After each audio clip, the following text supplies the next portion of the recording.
All right, good morning, everyone, and welcome to the May edition of our Volunteer Engagement webinar series. My name is Sydney Chotreau, and I'm the Director of Volunteer Engagement at the Tennessee Commission on Aging and Disability.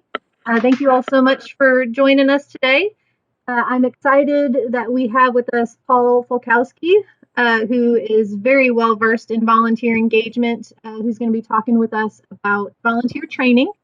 I do want to remind everyone that anything that we talk about on today's webinar is not required by any means for you to implement. These are all just really best practices and good tips and tricks to implement into your volunteer program. If you're interested in implementing any of these things, I highly encourage you to work with your supervisors and make sure that it's things that you are allowed to implement throughout your agency. And with that, I'm going to turn it over to Paul. And Paul, thank you so much for taking time to. Hello? Yep, whenever you're ready. Okay.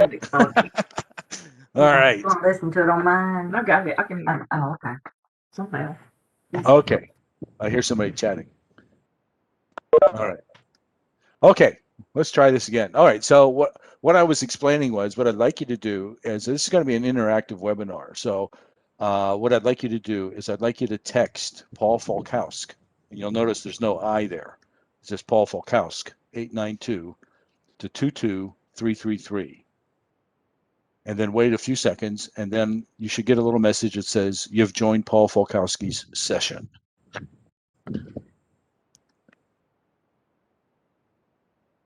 All right, now, if you've done that, and I hope you've done that, I'd like you to text in a word that describes how your day is going. And we'll just do this for the fun of it. And what this will do is build a word cloud. There we go. All right.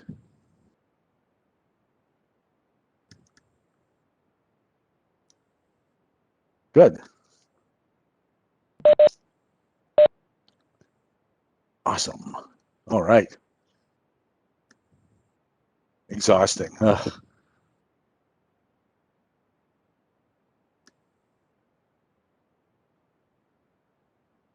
Okay. All right. Any others in there? All right. Feel free to join at any time, but you can also, if you'll notice up here, you can go to this polev.com/ on your computer, Paul Falkowski 892, and do the same thing from your keyboard as well. Okay, so that was just like a little practice session there. And but as we go through, rather than waiting till the end of the presentation to ask questions and interact, I'm going to do that throughout the whole presentation, so that I'm not trying to field a bunch of questions at the end. We're going to do it as we go. Okay, great. How many of you right now have your volunteer training online? If you do, text A. If you don't, text B. If you're thinking about it or are in the planning stages, C, D, and then E is none of the above. Well, okay, about half and half so far. Ooh, okay. Isn't this interesting how this works? I love this.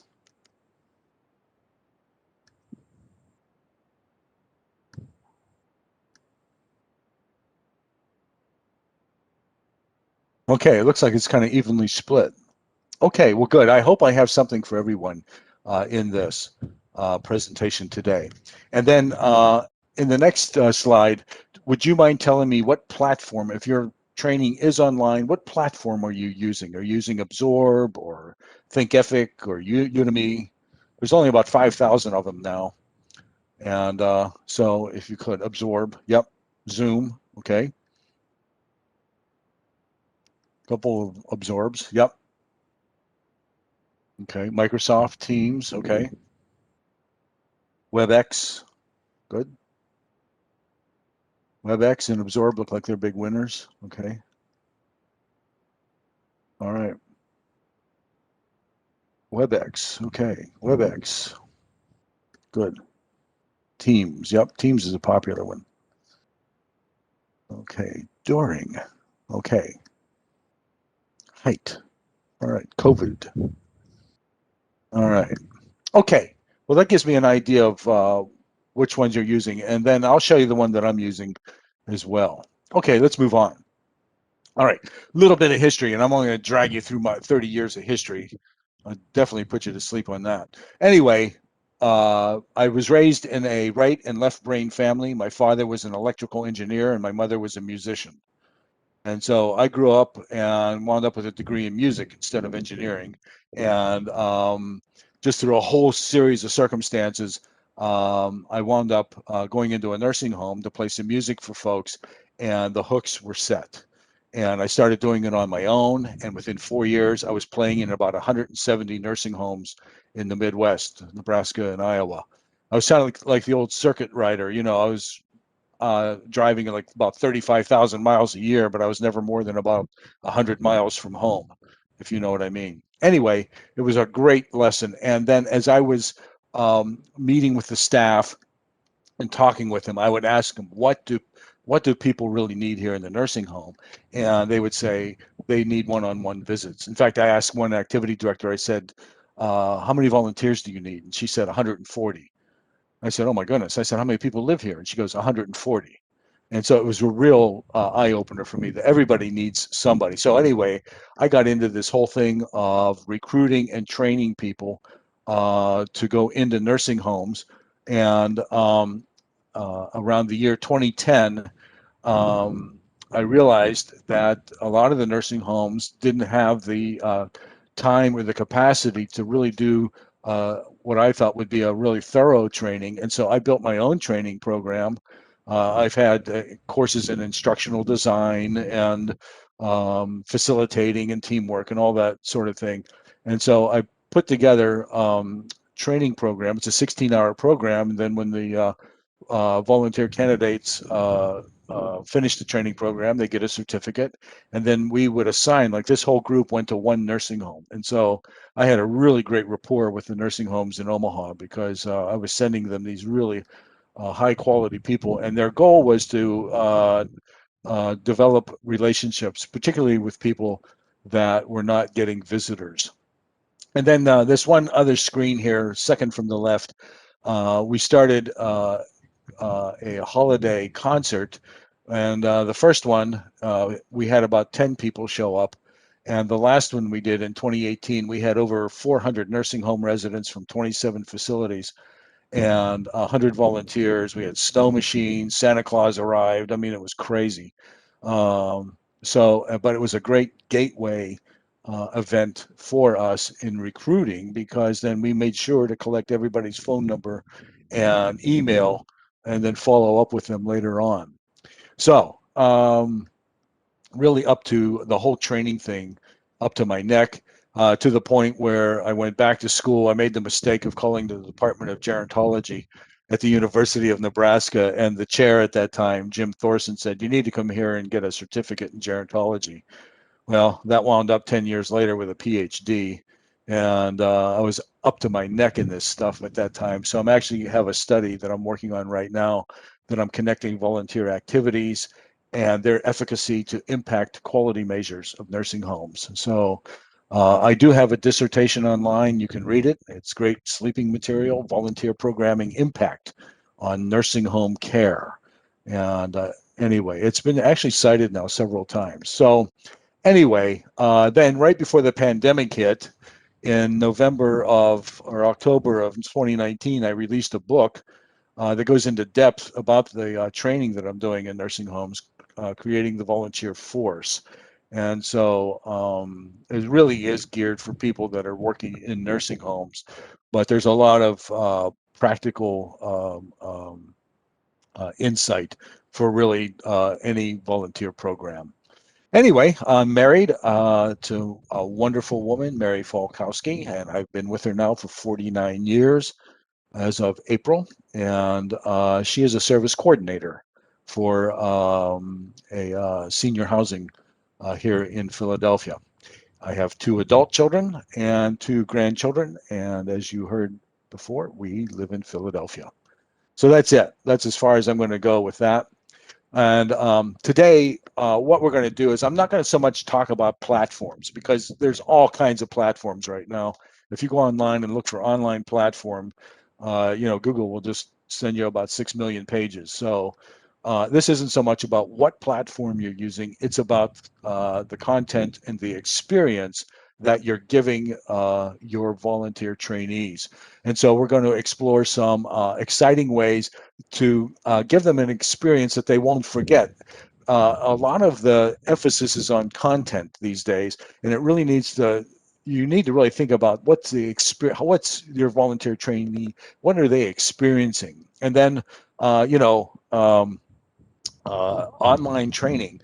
Really, it's not easy to get something up online, and I think some of you probably have discovered that it takes a lot of work and a lot of planning to make sure that the volunteers are staying engaged and that they're actually learning. So I'm going to talk to you about some fundamentals for creating an online course that I believe are effective not only in passing along important information to the volunteer, but to create a sense of community as well and to make it a memorable experience. And so with that, I'm going to start by talking about immediacy. And then we're going to look at how to put together good training modules, online training modules. And then from there, we'll look at some activities and things that I've put up that you can see. And then finally, how do we assess learning? How do we know that the volunteer is actually remembering what we have taught them? And so I'm going to talk a little bit about assessing learning as well. Okay, so I want you to think just for a minute about a training session that you really liked and you really remember. And I want you to just text me. What did you like about it? What do you remember about it? What was it that makes it stick in your mind? And I'll just give you about 30 seconds to do that.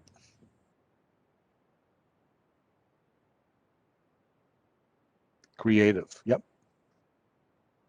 Interaction. Yep. Engaging. Interactive. Yeah. Interactive. That seems to be the key word there, huh? Interactive. Stimulating. Right.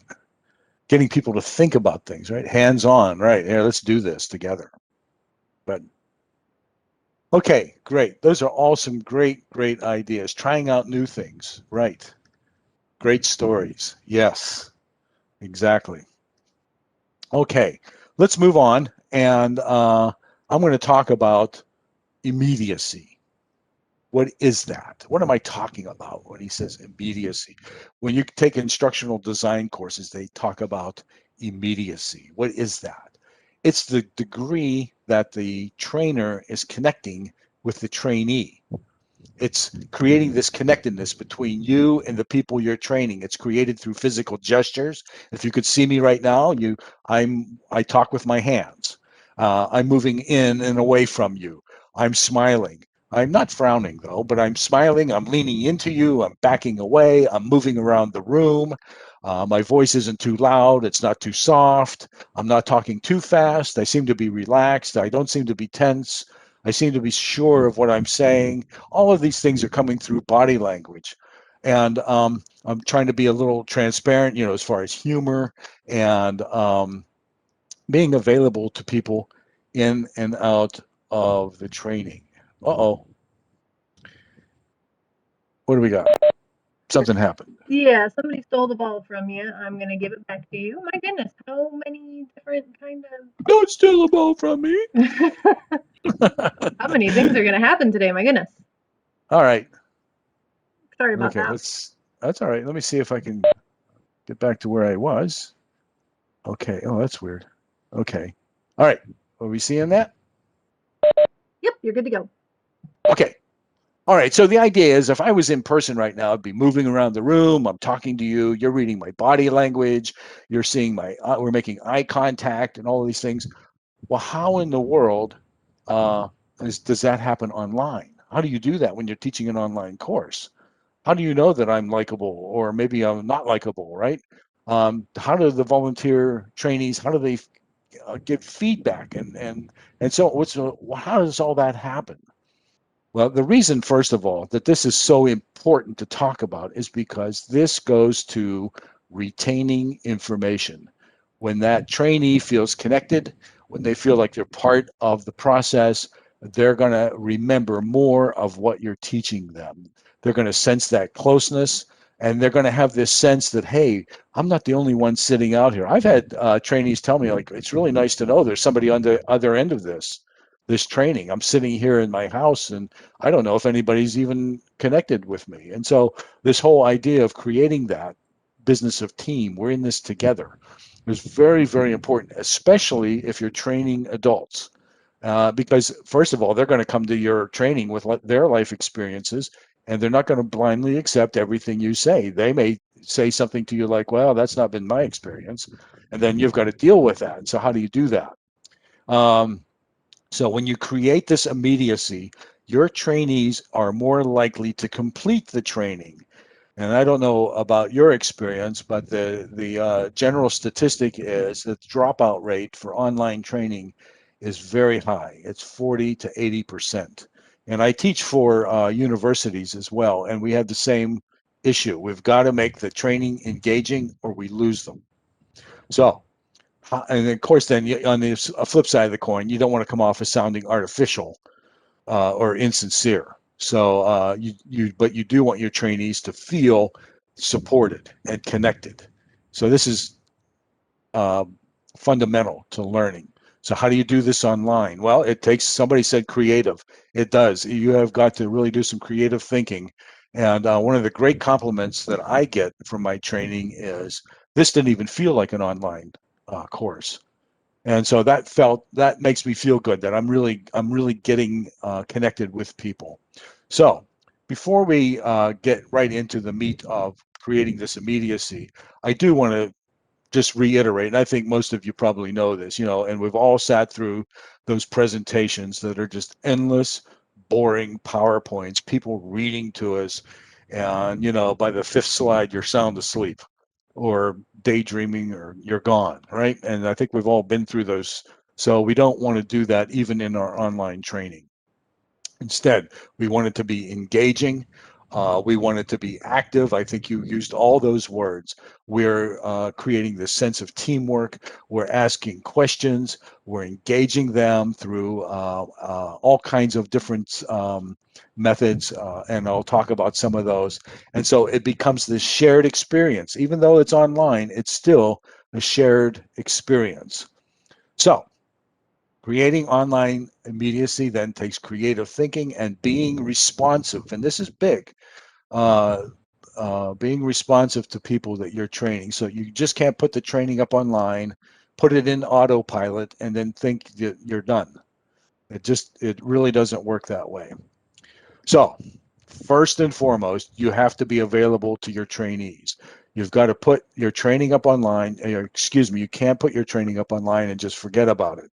Your volunteers they're going to have questions. They may have comments. They may need some clarification, and so you don't want to keep them waiting in limbo. And maybe some of you have had that experience where you send the trainer a question, and then they don't respond for like 3 or 4 days. You wonder if they even saw your question. And so the rule of thumb is that you should respond within 24 hours. And I think most of us have our cell phones with us. And so for me, the platform I use has an app. And so if a trainee sends me a question, most times it's just a short response, and it doesn't take maybe 60 seconds to respond to it. On the flip side, if it's something that it's really complicated, I'll say to them, hey, I got your message. I can't address it right now, but I'll get back to you within a few hours. And at least they know that you saw their response. And I warned them. I said, look, if you send me an email or you text me at 6 o'clock on Friday night, and I'm sitting at McGillen's here in Philadelphia, I'm probably not going to respond to your email right away. So I warned them, and you may not hear from me till Monday morning. But in reality, I do try to respond with, something reasonable, depending on what's going on. But so over the weekend, 48 hours is the kind of the rule of thumb, and then during the week, 24 hours. When the trainers are not responding in a timely manner, this is one of the biggest factors for people not completing the training. So again, I'm just encouraging you to really, I know that we're all very busy. We got a lot of things going on, but you don't want to lose people that you've spent a lot of money recruiting and then getting them into your training. You want to keep them. So you want to really make sure that you're responding to them. All right. One of the things that I've started doing is using a lot more video in my online training in responding. And that's becoming even like TikTok and Facebook and Instagram, or I don't know about Instagram, but people are sending each other videos now, and so Marco Polo, that's another one that people are using.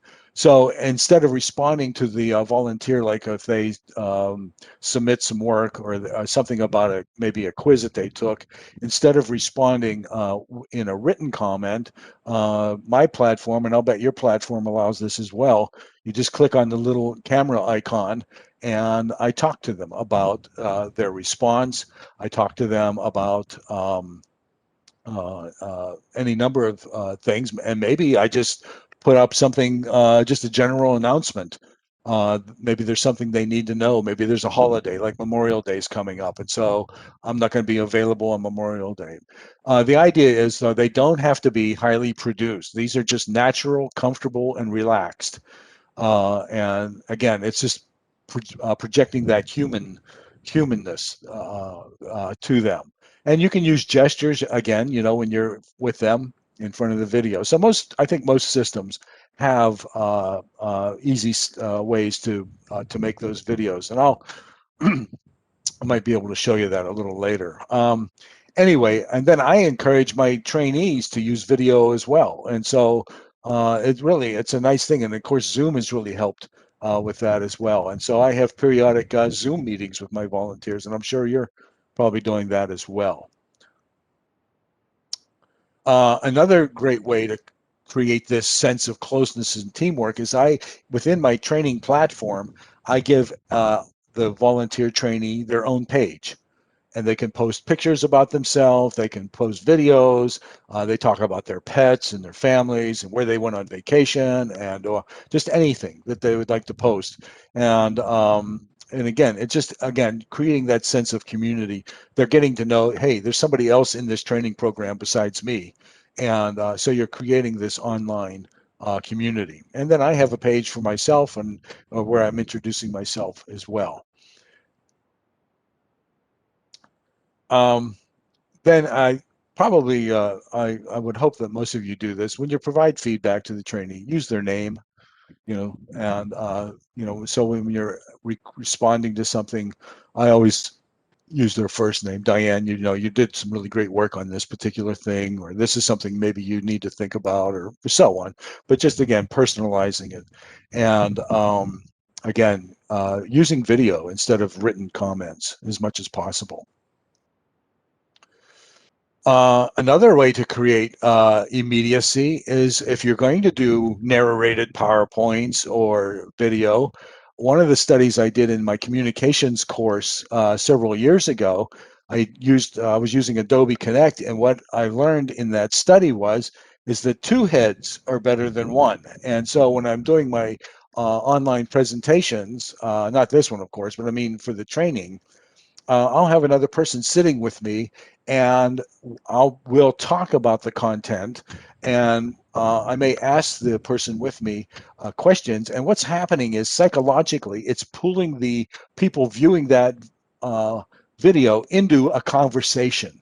And so it just highlights the idea of creating that closeness. And so instead of just one talking head, we have two people talking. So, and this is just some of the results, and I've simplified this quite a bit. So in the strongly agree category, they felt excited about the training, they felt it was learner-centered, and they felt like they were connected to other volunteer trainees. In the disagree column, they do not feel a spirit of community. They felt that sense of community, and they didn't feel isolated. This feeling of isolation, I think we all understand that pretty well now after the pandemic. And so the idea is the trainee doesn't feel like they're the only one in the training, that there's other people, there's this engagement going on.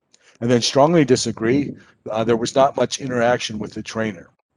There was a lot of interaction. And then they had a sense of group identity.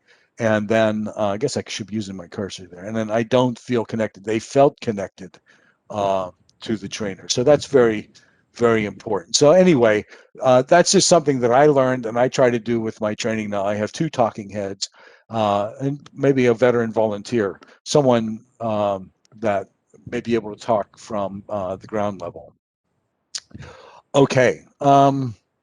So creating online immediacy really takes some creative thinking and being responsive to the people you're training. You just can't put that training online and then think that's the end of your role. You really want your volunteers to leave your training with that wow feeling. Wow, that didn't even feel like online training. Okay. I'm going to give you just a few moments. I'll just give you a couple minutes if we can. If you have some questions, go ahead right now and text me some questions and I'll address them about immediacy and things that I've just said.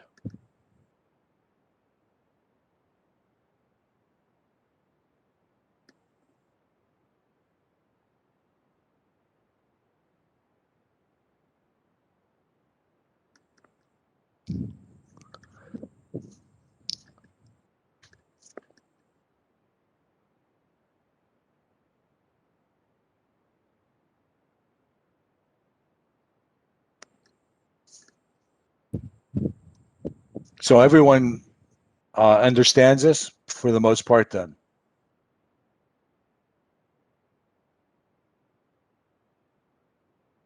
It looks like it. I don't see any questions in the chat box either. Okay. All right then. I'll move on. Good. Okay. So let's talk about designing for learning. Let's explore some great ways to develop your training, right? And I want to know again, have you designed your own online training? Yes or no? And again, so I kind of know who I'm talking to. No. Okay. All right. Looks like it's kind of evenly split again. All right. Well, good. I hope that I have enough for each of you. And I think I do.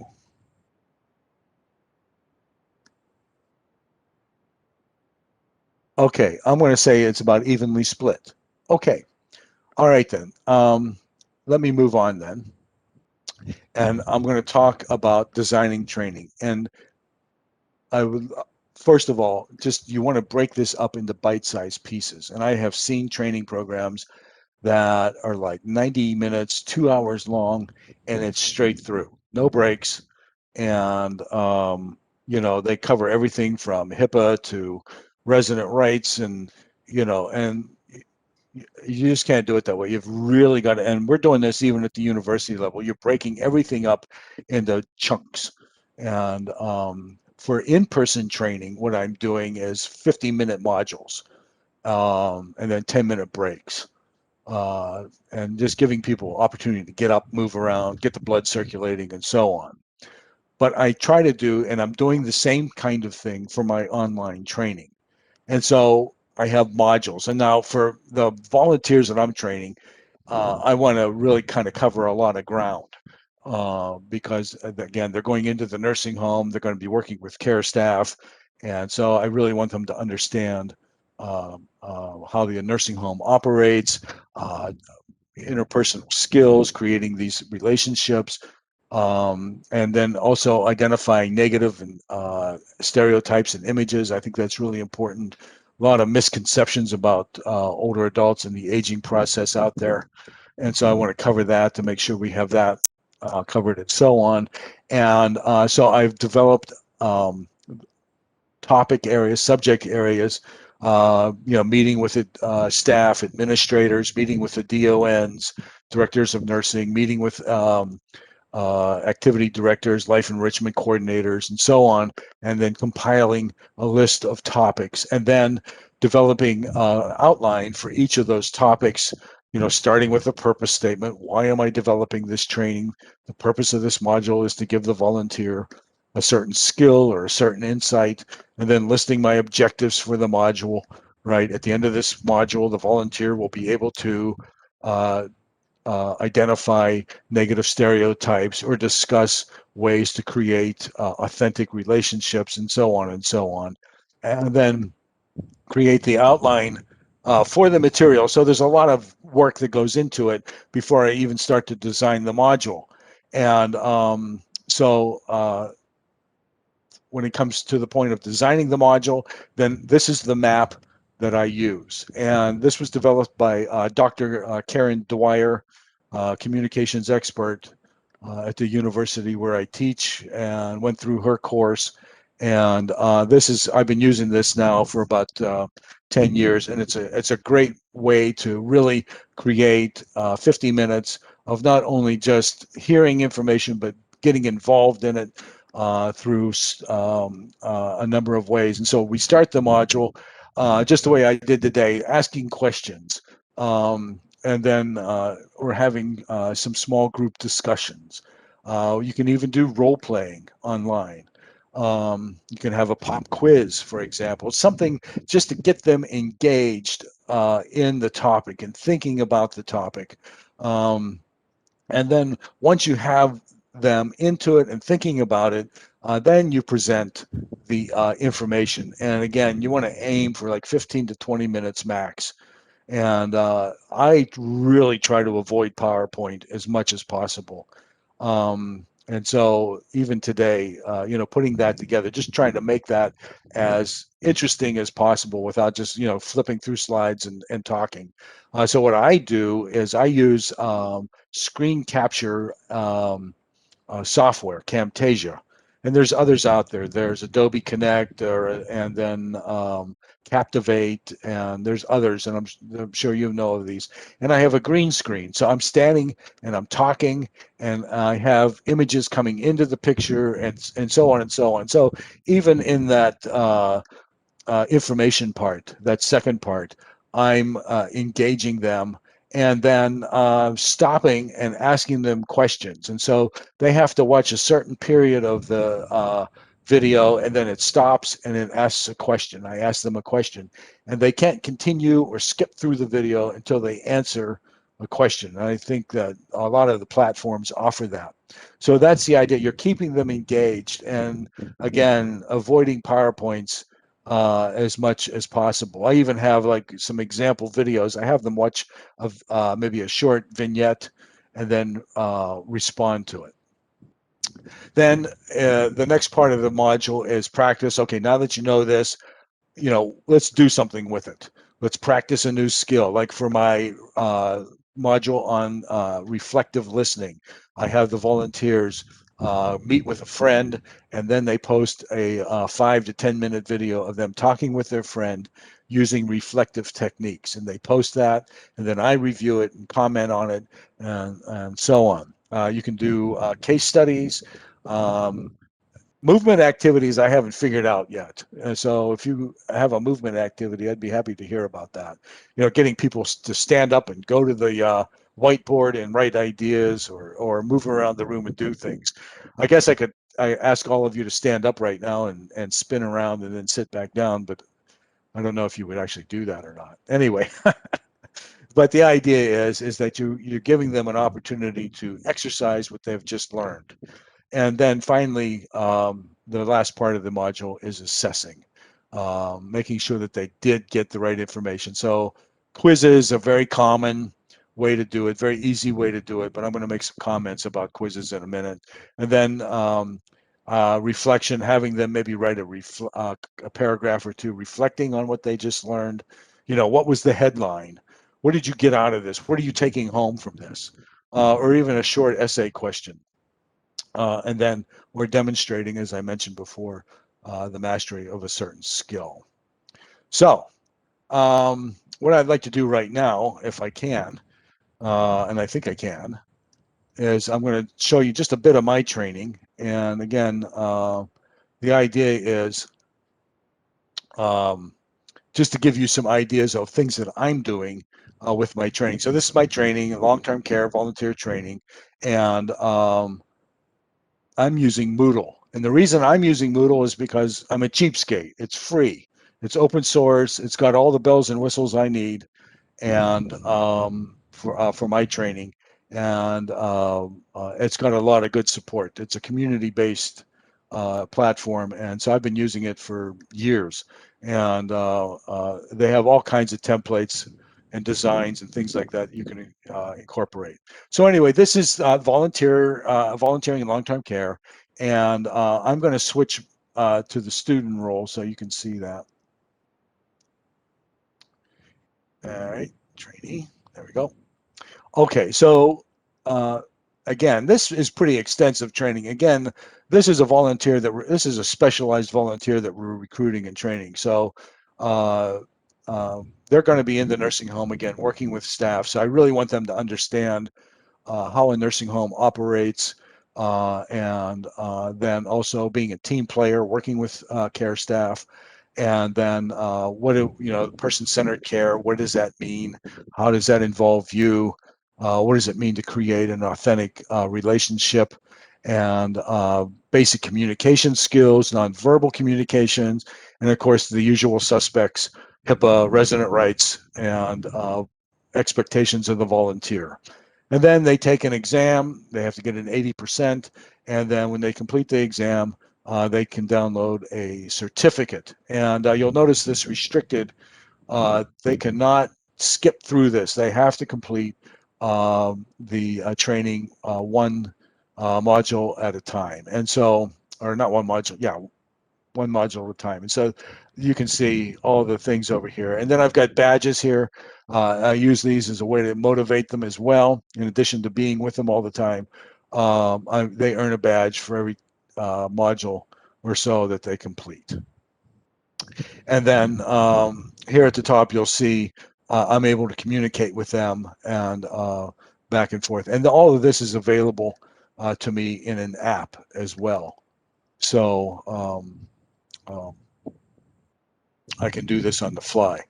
Okay, just very quickly, inside the module, they click on a module, they click inside, and then we have an opening activity. I'm asking them what older adult has influenced you the most, why, and so on, and they respond to that. And then I see that, and then I give them a completion. When they complete that, I give them a score, or I comment on things that they might have said. And surprise, not every grandma is grandma in heaven. I have actually had not many, one or two volunteers have told me they had the grandma from hell. And so that was something that I had to deal with. And because I know that the older adults that we've been exposed to have really do shape the way we think about that. Anyway, they respond to this question, and then there's a short lecturette. And again, it's interactive. They're interacting with me during that, and you can see it's only 12 minutes. Then we come back, and I have them do a reflection. And this, again, think about the three categories of older adults: young, old, mid, old, and old, old, and how think about the person you were talking about, your grandmother, and so on. What was who did she turn to for support, and what was her financial situation like, and so on.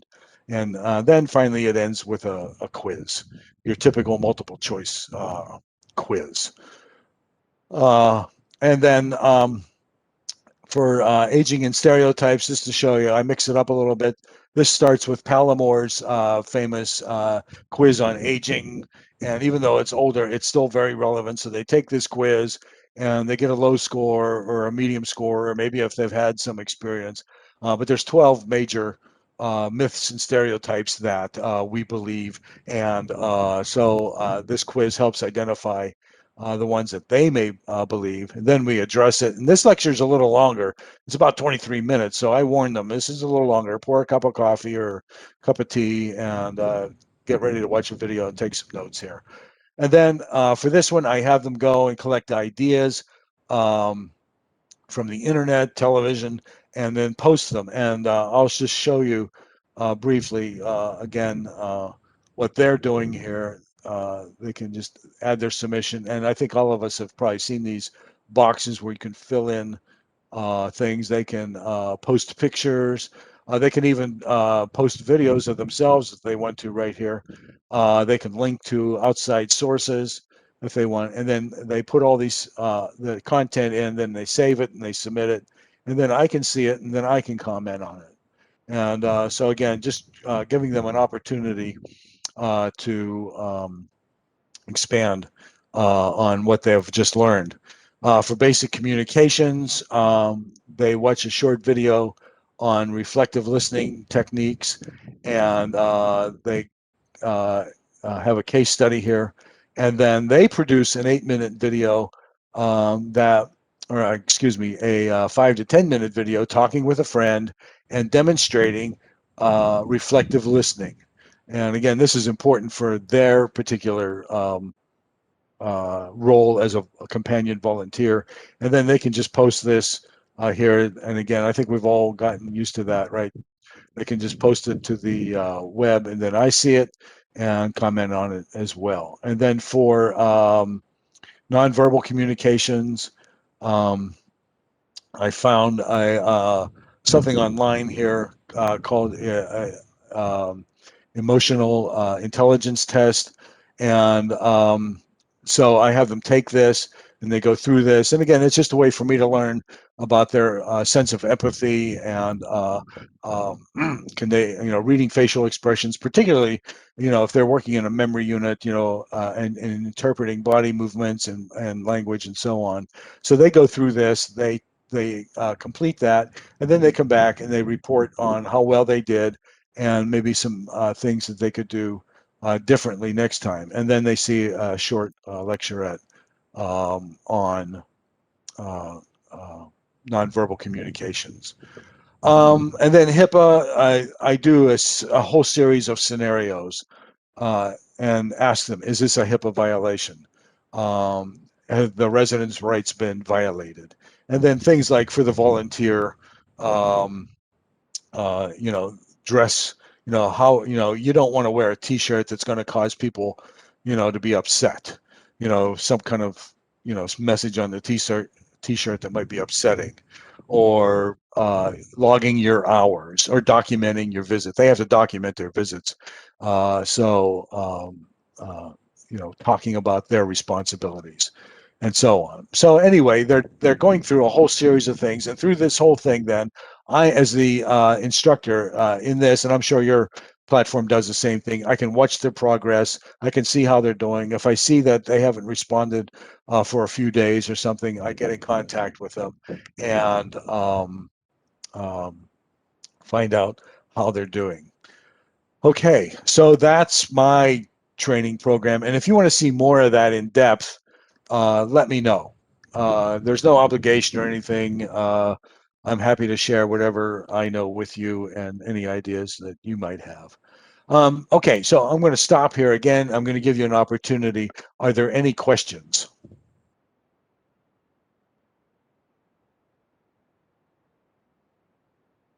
Or as my father used to say, are there any answers?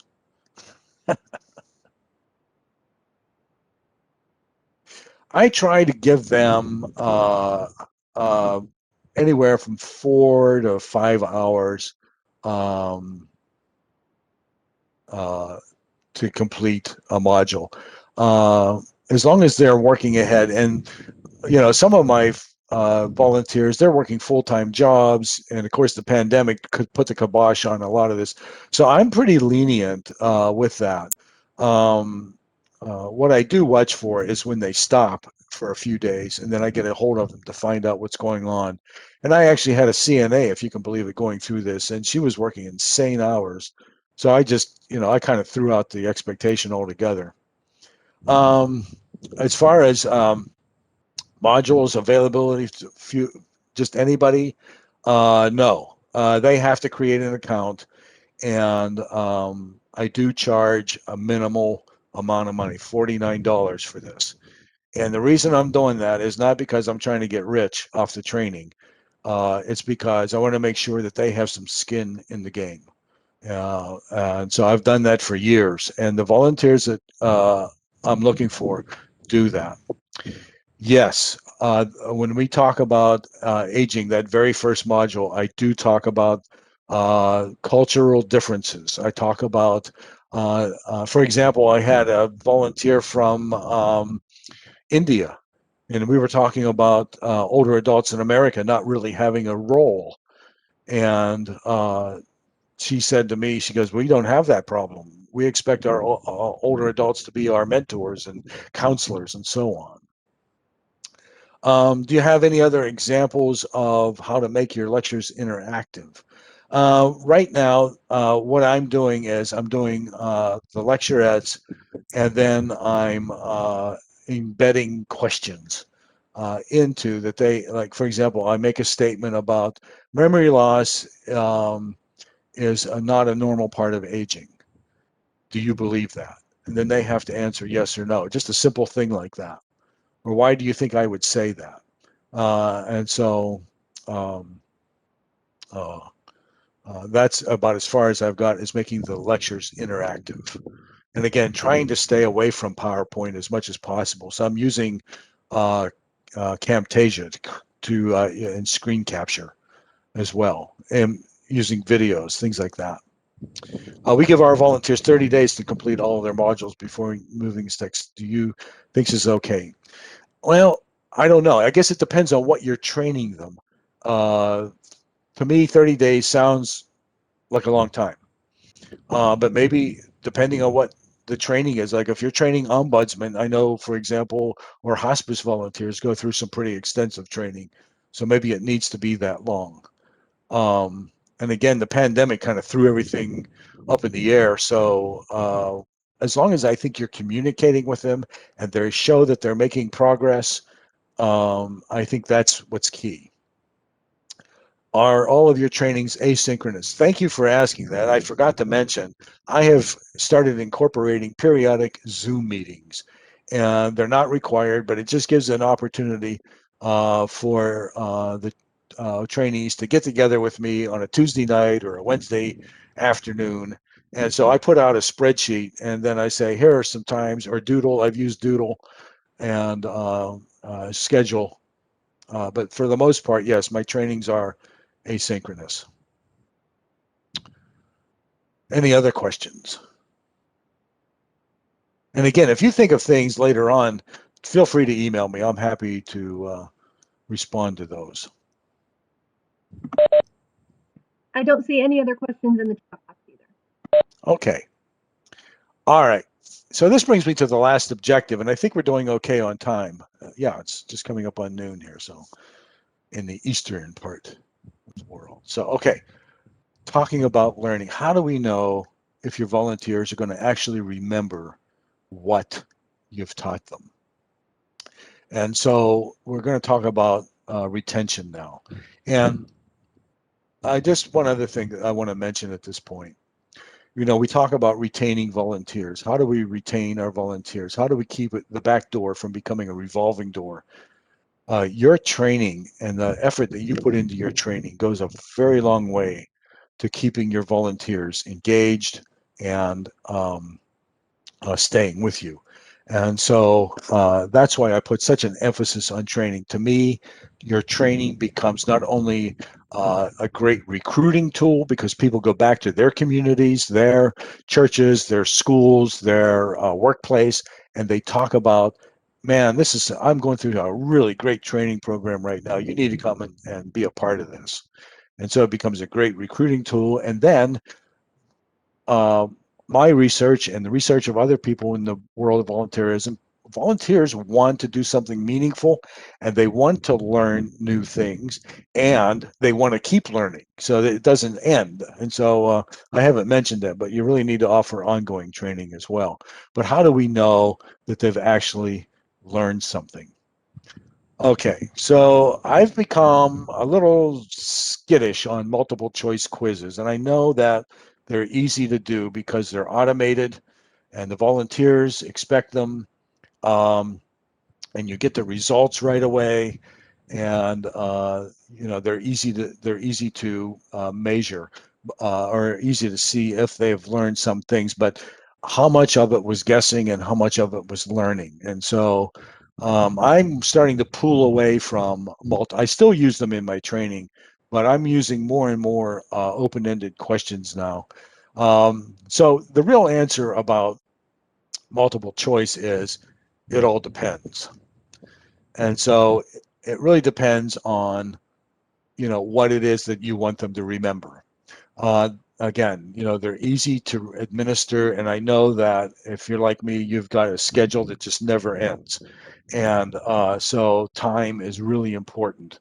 And so you probably don't have time to read essay questions and responses and so on. But again, it's just really important then to, take your time and really develop good questions. And so one of the benefits of the platforms, that most of them have item analysis. And so you're seeing questions that maybe people are missing. And so maybe there's something wrong with the wording, or maybe it's confusing, or maybe you didn't cover it properly in the training. And so you can really uh, uh, work with that, and then as well as randomizing them. And I don't think we have anybody that really cheats. I hope not, anyway. But you can have randomized quizzes, and so no two quizzes are the same, and even the order of the responses are changed. They're good for testing facts and details. Okay, so like, what days are our organization operating? Monday, Wednesday, and Friday. And what are our hours? 8 to 4. And so things like that, where you're testing those kinds of things.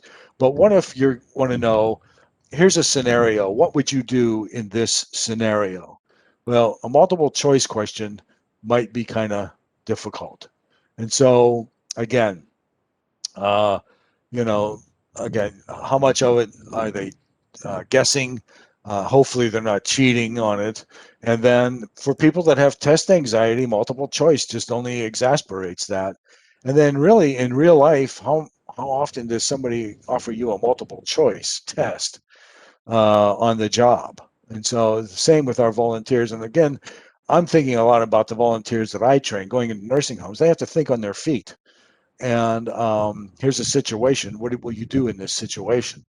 So I tend to really, in my multiple choice, and I'm giving a lot of short answer questions. Matching is one of my favorites. Ranking from most important to least important response.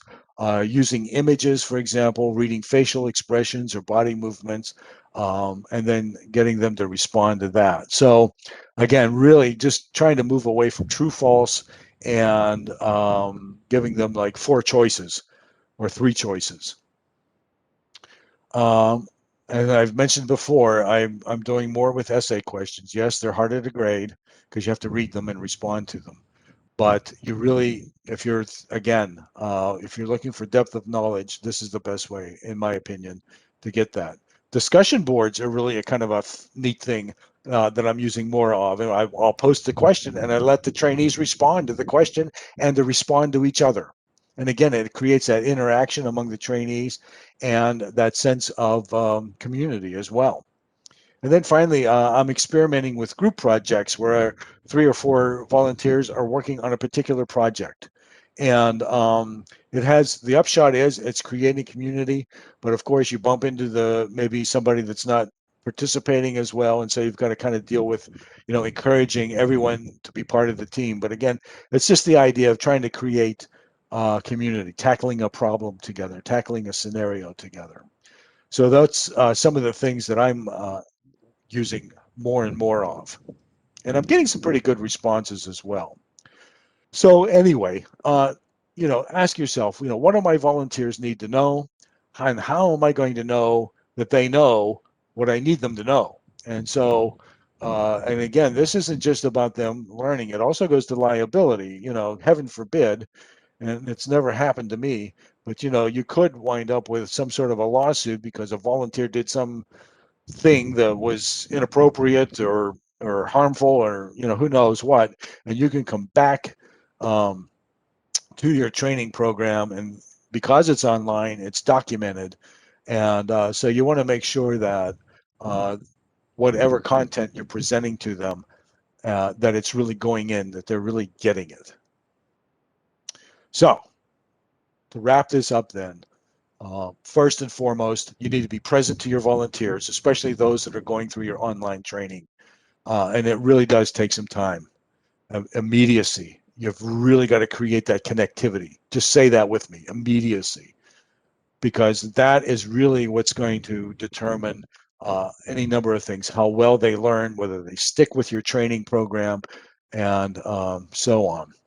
And then think in terms of modules, and inside that module, 4 parts: discovering the topic, informing them on the topic, giving them a chance to practice what they've learned, and then assessing, have they really learned what they thought they you hoped that they would learn. And then again, I think just be sure to really think through those assessments, that they're really measuring what you hope they're measuring. And just remember that the main thing is to be present for them. Years ago, I heard a speaker say, keep the main thing the main thing. And in online training, the main thing is not content. Whoa, it's experience. Yes, you want to have your content. You want to have them understand certain things, but you want them to have a great experience, something that they'll remember. And if it's a great experience, they're going to go back and they're going to talk to their friends about it, and they're going to remember a lot more of what you taught them and what was in the training. And they're going to go back to their workplace or wherever they are, and they're going to become great recruiters for you because of the great training that you've put up. And so at that point, I'm going to start preaching, and I don't want to do that. Okay, so that's it. And I'm open to any questions, any comments. If you disagree with me on anything, let me know. And I'm happy to, field questions and comments. Is there such a thing as too many modules or module overload? I suppose there is. And that's why you have to be very intentional about, in the beginning, asking yourself the question, what do my volunteers need to know? What are they going to be doing, and what do they need to know? And so, look, if it's something that's not difficult, I don't know what that would be. Volunteer, maybe they're going to come to the nursing home and they're going to wash wheelchairs. Well, okay, they don't need to have a lesson in reflective listening, do they? Or maybe they don't need to understand all the things about negative stereotypes or so on. They might need something. They might need to know something about what the nursing home is and who are all these people. So again, I think, yes, I suppose you can go overboard, but at the same time, I think being very intentional right up front is very important in identifying. And I talked with administrators, I talked with DONs, activities directors, social workers, life enrichment coordinators, rec therapists. What would you want volunteers to know? They're going to come in and befriend your residents. What do you want them to know? And so then I built the training from that. And then after I had the training designed, I had them go back. I had those people, I invited them to go through the training, and they did. And they made comments along the way about, here, you need to modify this, or that's really good. Maybe you need to move this up into this module, and so on. And so we went through that whole process to make sure that it was something that the people, the staff, the care staff would buy into, and they knew what that volunteer training, they knew what that volunteer had been trained in. Moodle is the name of the platform, Moodle, Moodle. And again, if you search for online training platforms, you'll get about 10,000 responses. So Absorb is one that's very popular. I like Moodle because it's free, and it has all the bells and whistles that I need, and so on. So I use Moodle. Any other questions? We did have a question come in through the chat box. Okay. It says, we have a lot of mandated training and updated training requirements. We have many volunteers who start in the program that are unable or unwilling to complete the requirements. Any recommendation on how to engage volunteers not to drop out? Well, I don't know if you're going to like my answer or not. For me, what I do some very heavy screening right up front. And so for the volunteer that I'm looking for, my attrition rate happens up front. Out of 100 applications, I might take 40. And so that sounds counterintuitive, probably to some of you.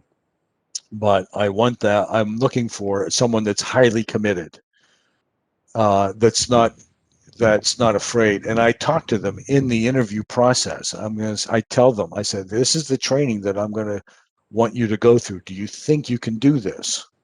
And so I screen right up front for that. And I've had very few people drop out. I had one that actually went through the whole training and then quit because he got to the nursing home and said, no, this isn't, I can't do this. And I can't remember. I think he went over to an RSVP program or something. I can't remember what he did now. But anyway, I do all my screening right up front. I'm up front with everybody. So I use the phrase that the Marines use. And again, this is unique to maybe my situation. I'm not looking for a lot of applications. I'm looking for commitment. So I do that screening right up front. Yeah, setting those expectations for sure. Another question came in. What types of activities do you use to keep volunteers engaged when there's not a lot for them to do? Well, I've been doing a lot of Zoom meetings. I mean, I've been kind of winging it. I mean, as far as, this past year has been nuts.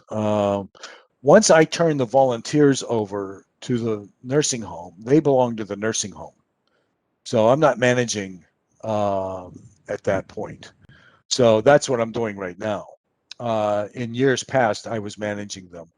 And so when a volunteer wasn't busy, well, they were never not busy in the nursing home. I mean, our volunteers, when is it not busy in the nursing home? So I might have a difficult time answering that from the standpoint of our volunteers. Once they're in a nursing home, they're busy beavers, going around visiting from room to room, engaging residents in different activities. I have in the past year, because of the pandemic, I've been doing a lot of Zooming and texting, emailing, and whatever I can do just to stay in touch with people and to let them know that I'm there. And just having these casual Zoom meetings. It's not a training program. We're just going to get together. I tell them, bring your favorite snack and adult beverage, and we'll just, talk for a little while. And so I've had some success with that. But prior to that, we had quarterly meetings, Zoom meetings, ongoing training, and so on.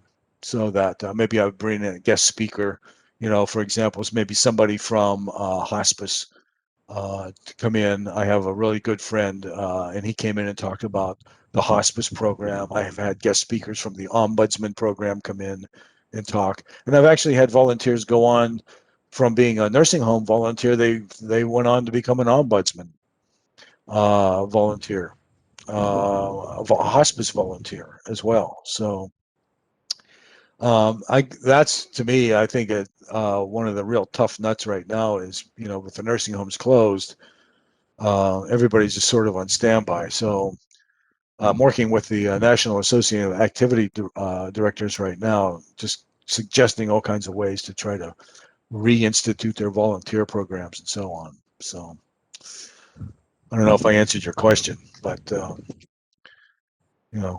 that's kind of where I've been. Any other questions?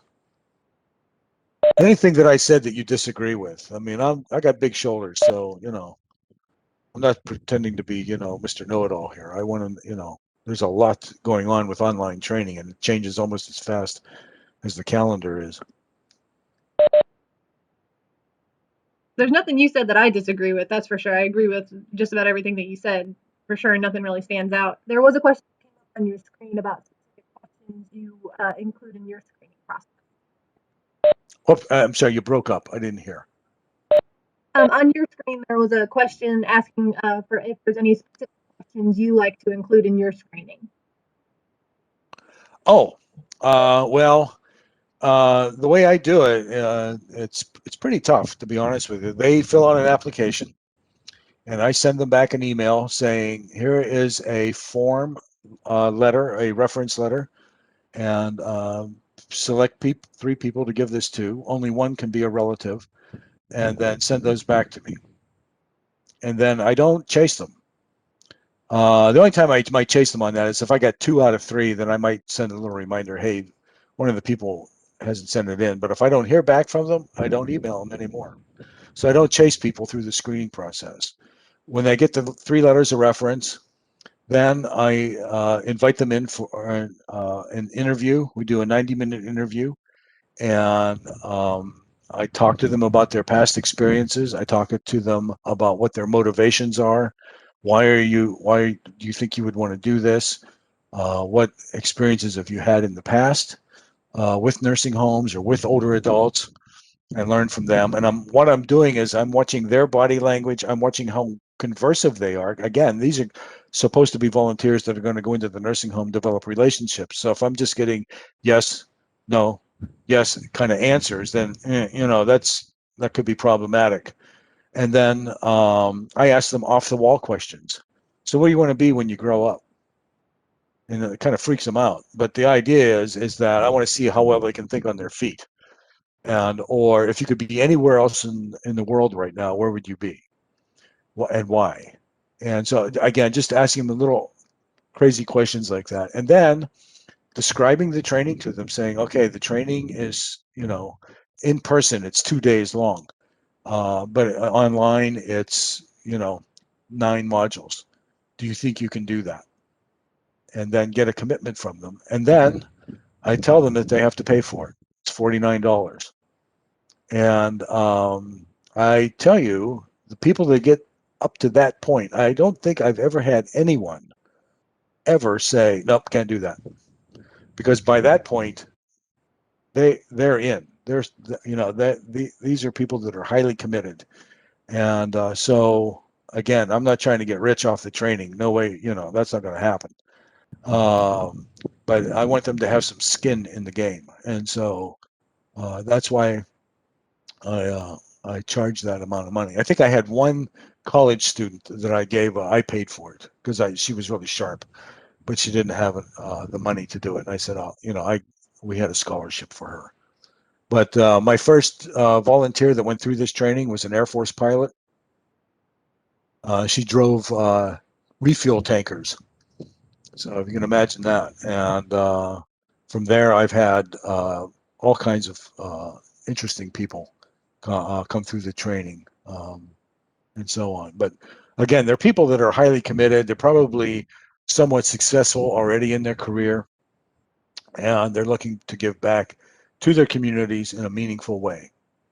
And so that's what I do. All right. I'm going to ask you to do one more thing. What do you think is the most important thing you learned today? What's the headline for you? Can you text that?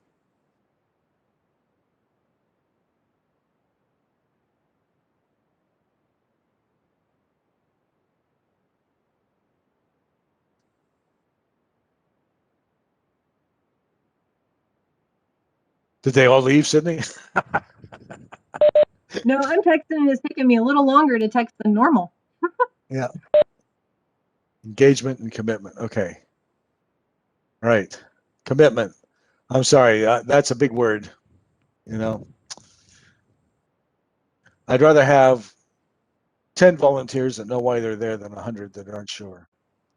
Start moving away from multiple choice questions. Yeah. It's about the experience. Yes, it really is. We put so much emphasis on content. We really want to make sure that they have to have a good experience. Screen up front. Yeah. It's that, to me, that's the hardest part of the job. I'm looking at 100 applications and I know that maybe only 40 of them are going to follow through.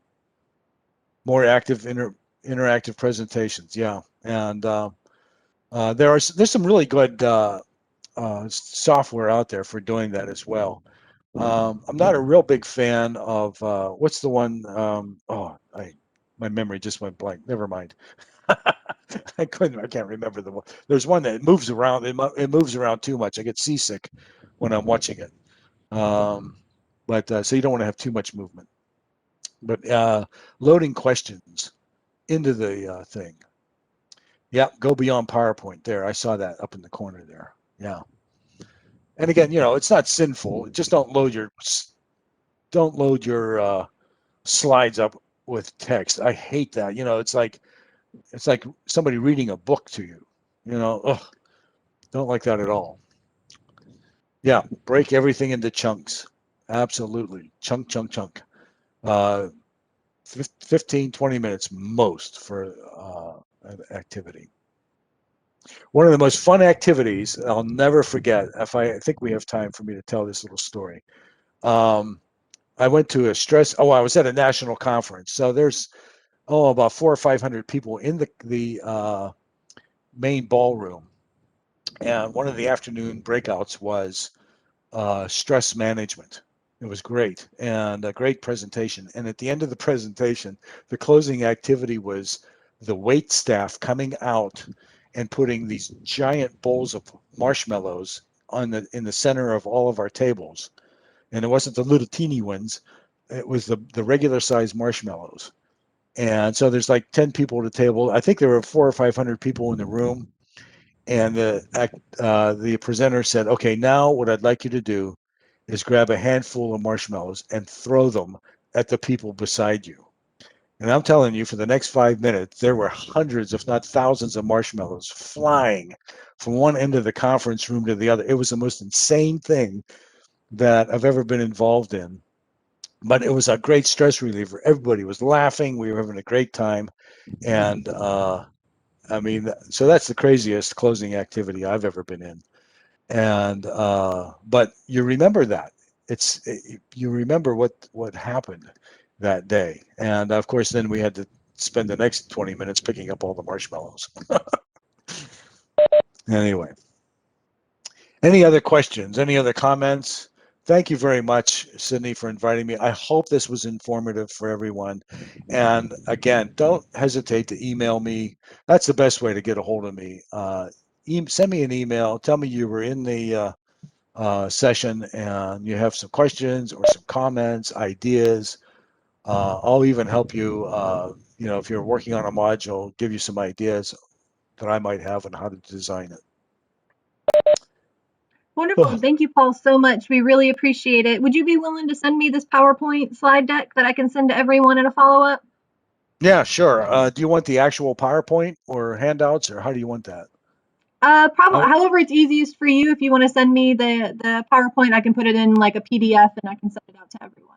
Okay, I think what I can do, Sydney, is send you a link and share it with you, and then you can just download it.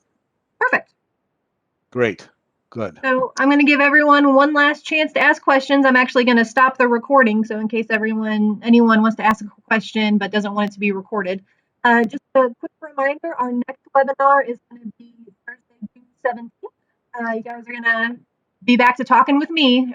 We don't have any more guest speakers for the rest of the year, but I'm sure we'll get some more for next year's series. We are going to be talking about staff and volunteer relations, getting buy-in support next month, so I hope you all can enjoy or can join me for that. And I'm going to go ahead and stop the recording. Thank you again, Paul, and everyone for joining. And if you have any questions, we'll hang around for another 5 or 10 minutes.